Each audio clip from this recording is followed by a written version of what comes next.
This is the Church of St. Paul in the Desert. In the name of God, Amen. There is somewhere the myth that the Old Testament is full of judgment and the New Testament is just full of grace.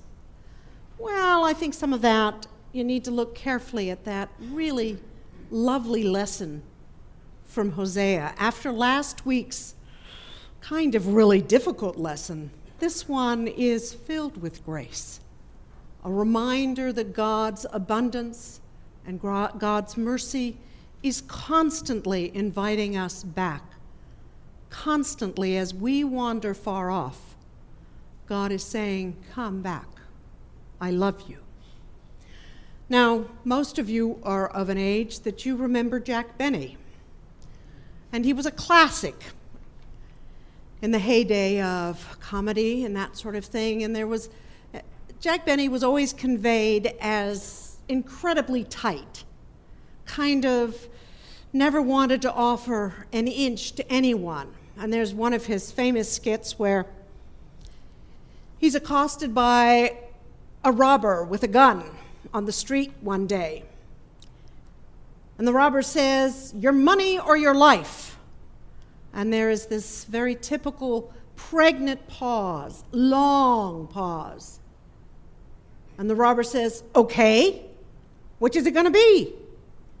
And Jack Benny's response, I'm thinking.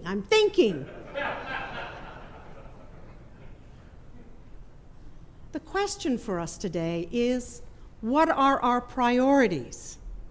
What is important? That gospel reading, it's unique to Luke. It's not in the other gospels.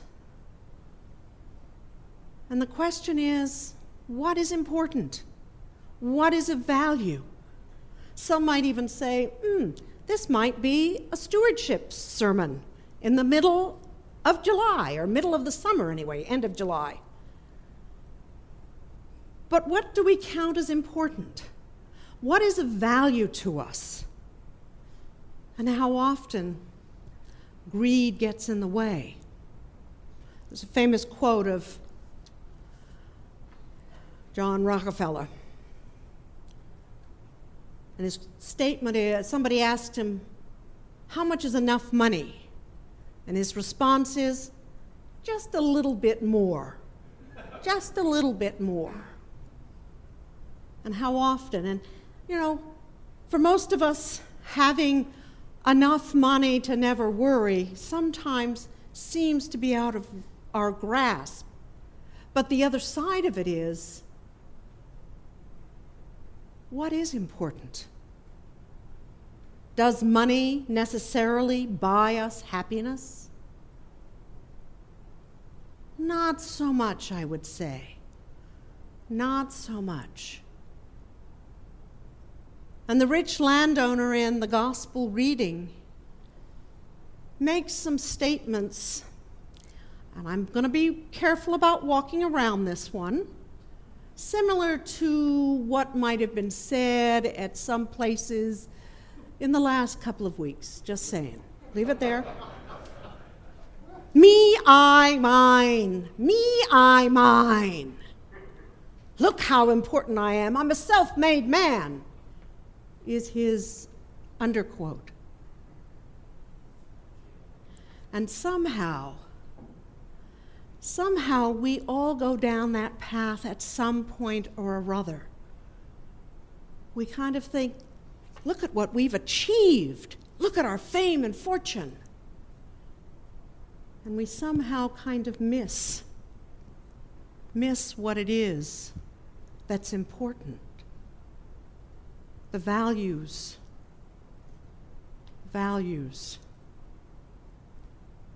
And being generous to God. Remembering that everything we have has been given to us by God. The air we breathe, the life we live. And we sometimes go to a place that says, look what I've achieved. And we fail to recognize the absolute abundance that God has given to us. Colossians kind of says that again and again. But the gospel reading really points it out to us. Now, some of you remember some of these individuals. MC Hammer, musician in the 80s and 90s. He sold the rights to his songs to raise money after being bankrupt by his lavish lifestyle.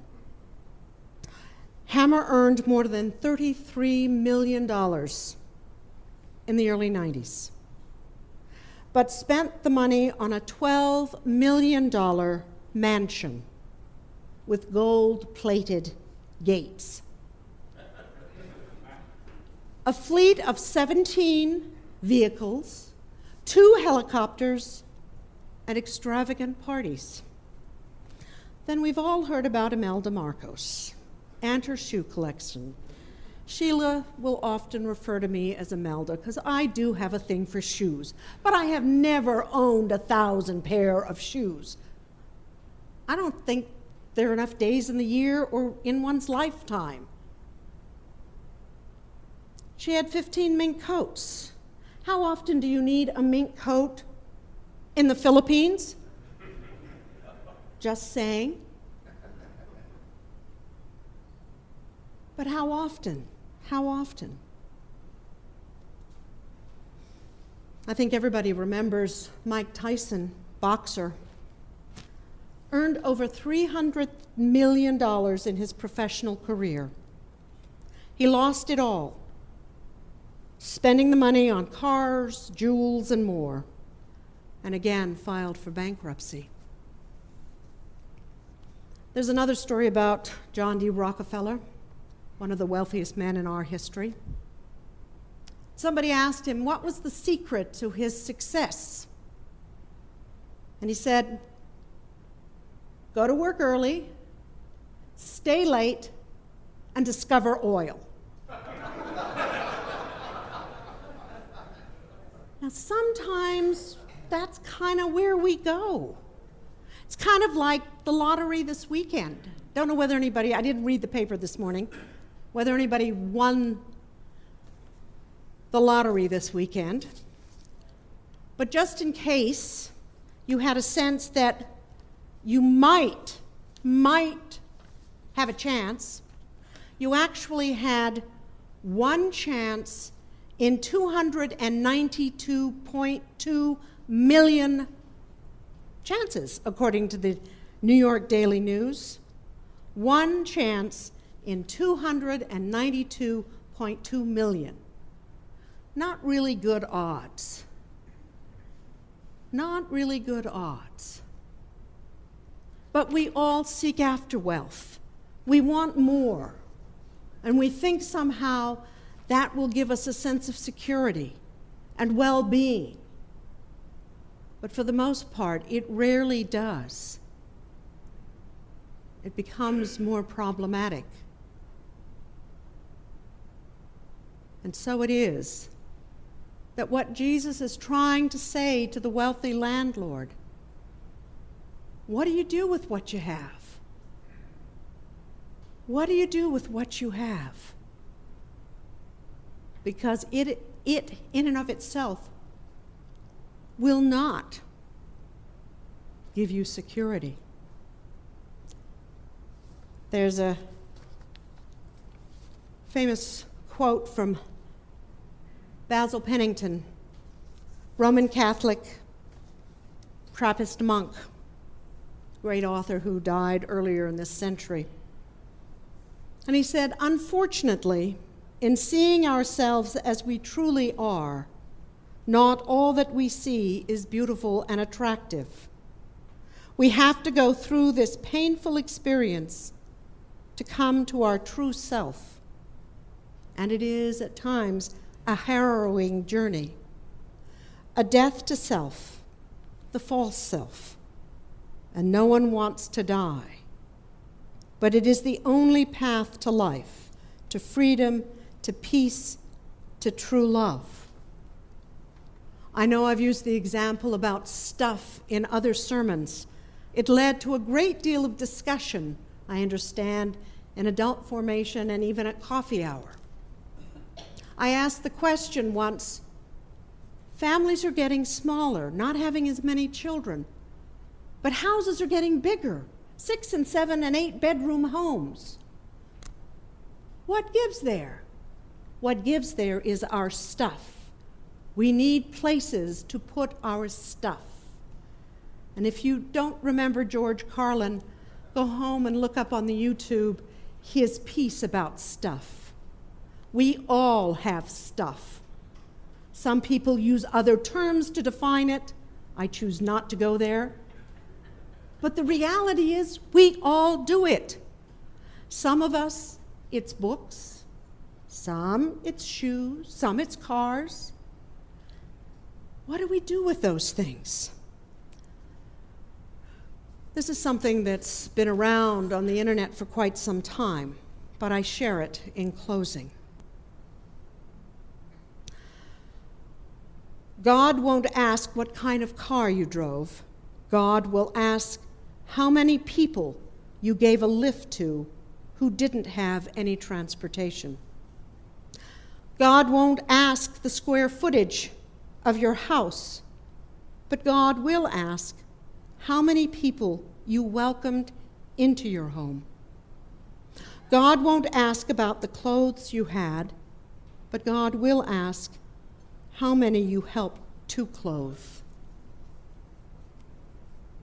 God won't ask what your highest salary was, but God will ask if you compromised your integrity to obtain it. God won't ask what your job title was. God will ask whether you performed your job to the very best of your ability. God won't necessarily ask how many friends you had. God will ask how many people to whom you made sure you were a friend. God won't ask in what neighborhood you lived, but God will ask how you treated and behaved with your neighbors. It is about our priorities, what is important, how we live our lives. And the choice is always there for you to determine your priorities, to recognize the abundance of God's graciousness and generosity to each and every one of us. Amen.